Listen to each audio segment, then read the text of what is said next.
seems to have a stronger source than our inspiration. We need to be inspired, sisters and brothers. We need to have an inspiration that will never stop. Too many have become like our oppressor. And I want to say, this is a time of trouble, says the word of the Lord. It's a time of trouble for America. Sennacherib is trying to stop the people from having their freedom to serve their God. Sennacherib is telling the people, don't believe in King Hezekiah. He cannot save you. Sennacherib is telling them to turn your back on Hezekiah. Well, we still hold these truths to be self-evident, that all men are created equally, that they are endowed by their Creator with certain inalienable rights, and among these rights are freedom, justice, and the pursuit of happiness. We need to hear a word from Hezekiah. How are you going to deal with this, Hezekiah? Why don't you direct us, O Spirit of Divine? Tell us, Hezekiah, which way to go. Tell us what to do. Hezekiah says, take your burden to the Lord and leave him there. If you trusted in God without a doubt, he'll surely bring you out. Let the church say amen. Amen. Oh, yeah. I thank you for giving me an opportunity to share the word. And we ought to continue to walk in the footsteps of Hezekiah, trusting in God, believing in God, and you surely bring us out. Paul said, I can do all things through Christ that strengthens me. He's so tall as to touch the pole and conquer the ocean with a span. Shall be judged by my sword. The mind is the standard of the man. Follow the footstep of Hezekiah, trusting in the God of Israel. Trust in him. Believe in him. Are you willing to lay your burden on the altar? Are you willing to lay it open before the Lord?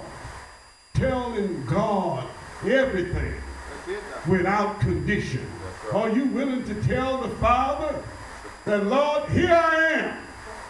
I know I've sinned. I know I've done wrong. And laying it out before him unconditionally.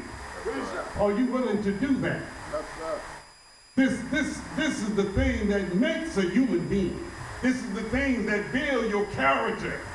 When you can tell the truth before the Lord, then God can judge it correctly. And he knows when you're being open with him. God wants us to be open with him. He don't want you to give a little and hide a little. That's how Satan operates. He wants you to lay everything before him. Then he can handle it. He can fix it. And Obama is doing just that.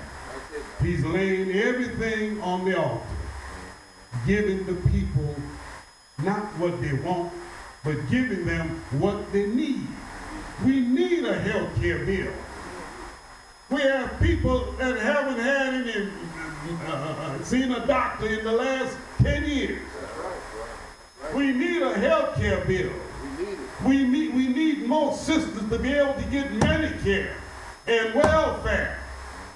We out of work. We got brothers standing around. They want to work, but there's no work for them. People coming into the country can't speak the language. They're employed, and we standing on the sideline. Help us now. Yes, sir. Yes, we put more in here and got less. That's right. It's still that same old thing. The last high, and we still the first five. We need help. And the government must help us. There are some things we have to do for ourselves, but there's a lot of things that the government must do for us. And I'm not begging, brother. I'm not wrong for asking the government to give us what's due us. That's right. We deserve this. We need help.